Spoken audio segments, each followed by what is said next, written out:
Well, Whyalla will be the location of South Australia's owned and operated hydrogen plant, built if the opposition wins the upcoming state election. Meanwhile, the government has revealed a slash to school fees is already on the way as it tries to paint Labor as financially reckless. It was a candid day for South Australia's opposition leader, admitting his party's past mistakes. Peter Malinauskas said the closing of the repatriation hospital in 2018, which happened just after he'd taken up the role of health minister, was wrong. Closing the repat was a mistake. It was the wrong thing to do.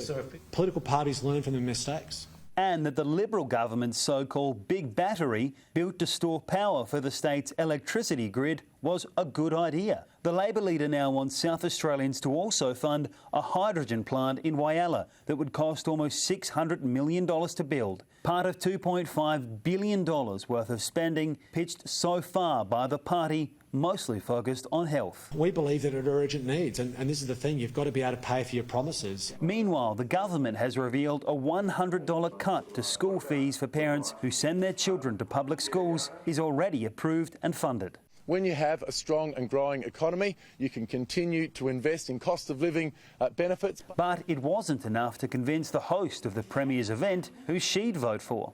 Look, I'd prefer not to comment. I wasn't expecting all of this, to be honest, this morning. Labor says it'll keep the policy. There was a similar gaffe the day before at its press conference, where a hospitality manager welcomed the government's plans for a riverbank arena. Mr Malinauskas was keen to take on the state's outgoing treasurer in a debate at a building conference. You better believe it. In the last year, for the first time ever since records have been collected, South Australia's economic growth led the nation. The fact that they decided to send someone who's retiring in 17 days' time, I think says a lot about their vision for their future and their capability to deliver upon it. The opposition also promised more than $9 million to improve training in the building industry. Joel Phillips, Sky News, Adelaide.